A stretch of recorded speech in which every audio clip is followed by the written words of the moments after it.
जो हम लोग का जो टॉपिक आज का होगा वो है एक बहुत ही आज के समय का खतरनाक बीमारी हम लोग इसको मानते हैं, जॉन्डिस। आम बोलचाल की भाषा में जॉन्डिस पीलिया कहे जाने वाला यह रोग कितना घातक है और ये किस प्रकार इसका ट्रांसमिशन होता है, कैसे हम इससे बच सकते हैं और इसका क्या हमारे जीवन पर, मनुष्य के जीवन पर प्रभाव पड़ता है, इसी के बारे में हम आज टॉक करेंगे। तो jaundice is a very common disease specially in area of Bihar and Uttar Pradesh. It is caused by several types of virus, especially known as hepatitis A, hepatitis B, hepatitis C, hepatitis D, and in this disease, those virus affects our liver. It is a disease of liver disease, especially it's a liver disease। यह मुख्य रूप से एक liver की बीमारी है जो विषाणु, जिसे हम लोग हेपेटाइटिस वायरस कहते हैं, जैसे ये कई प्रकार के होते हैं, hepatitis A, hepatitis B, hepatitis E, hepatitis C. तो हेपेटाइटिस ए और हेपेटाइटिस ई ये वेरी कॉमन हैं। ये जनरली इससे जो होने वाले जो पीलिया होते हैं वो सामान्य ढंग से हम लोग अपने डाइट में अगर सुधार कर देते हैं, लिक्विड वगैरह ज़्यादा लेते हैं, ऑयली स्पाइसी फूड को कम कर देते हैं, तो ये कंट्रोल हो जाता है, ठीक हो जाता है।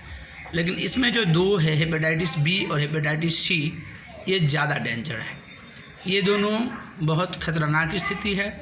स्पेशली हेपेटाइटिस बी, अगर कोई व्यक्ति हेपेटाइटिस बी संक्रमित है तो अगर वो एक्यूट है तो 6 महीने के अंदर ठीक हो सकता है, लेकिन अगर वो क्रोनिक हो गया तो ये उसके लीवर को, hepatitis B virus can damage the liver in future, it is cause of death. तो हेपेटाइटिस बी वायरस लीवर को डैमेज कर सकता है और कर ही देता है जनरली, और रोगी की मृत्यु हो जाती है। ये लेकिन जनरली हम लोग जॉन्डिस शब्द, पीलिया एक रोग है जिसमें शरीर का रंग पीला पड़ जाता है, आँख उसके सिम्टम हैं, आँख के रंग पीले हो जाते हैं, नाखून पीला हो जाता है, यूरिनेशन, जो लोग यूरिन रिमूव करते हैं तो वो पीले रंग का होता है। तो ये सब इसके कुछ सिम्टम हैं।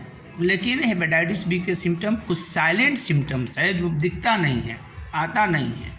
तो ये तो हो गया इसके सिम्टम कि हम कैसे इसकी पहचान करें, इसको हम लोग क्लियरिफिकेशन कैसे करेंगे कि patient is suffering from which type of hepatitis. तो there is a requirement of a specific microbes clarifications by blood test.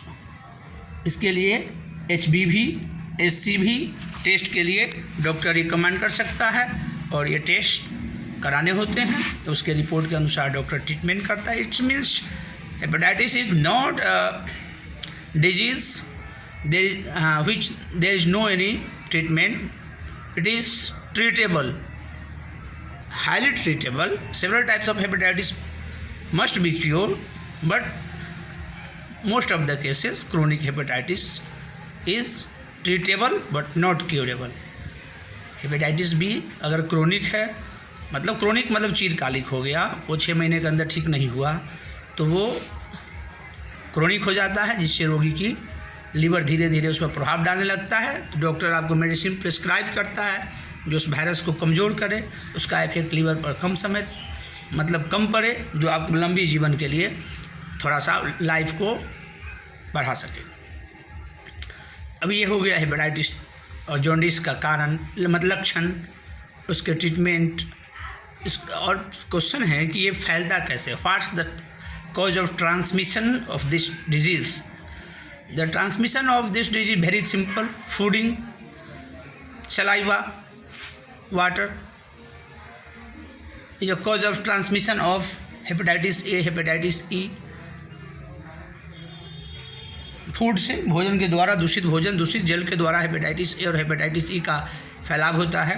Hepatitis B का जो ट्रांसमिशन होता है वो जनरली ब्लड सर्कुलेशन के द्वारा होता है। ब्लड अगर मान लीजिए किसी ब्लड संपर्क में आने से एक ही सिरिंज से, संक्रमित सिरिंज से सुई लगाने से, संक्रमित कील के चुभ जाने से, संक्रमित फर्श पर गिर जाने से, मतलब ब्लड बोर्न डिजीज़ मोस्टली।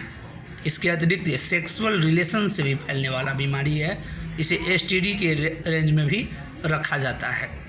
और इसके अतिरिक्त हेपेटाइटिस सी भी इसी तरह से फैलता है, रक्त से या फिर सेक्सुअल रिलेशन, शारीरिक गलत वो संक्रमित व्यक्ति के साथ शारीरिक संबंध रखने पर ये सब खतरनाक बीमारियां हो सकती है। तो बेहतर है कि हम लोग इन सब चीज़ों से, आज के यूथ पीढ़ी के लिए यह आवश्यक है कि इन बीमारियों को खतरा को समझे और अपने लाइफ को सुरक्षित करे। It is necessary, it is important to understand to every youth of our country these diseases are very dangerous, so we have to protect ourselves from this type of disease, and we should always take clean food, we should always maintain distance from affected blood, and हमें हमेशा दूषित जो रक्त है, किसी अन्य व्यक्ति के शरीर का जो रक्त है, डिस्पोजेबल चीज़ का प्रयोग करना है। किसी के प्रयोग में किया गया सुई, रेजर, शेविंग वगैरह जो होता है, सुई, नेल कटर, एक्सेट्रा, इस सब का यूज़ हमें नहीं करना चाहिए।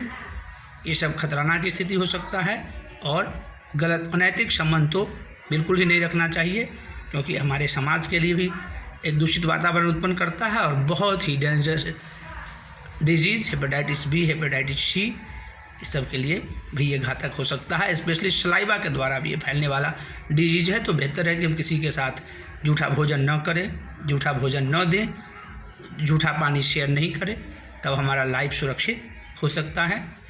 तो आज हमारा ये टॉपिक था, वेरी डेंजरस डिजीज़ के बारे में हमने जाना है। I think you understand and you will be prevent from this disease.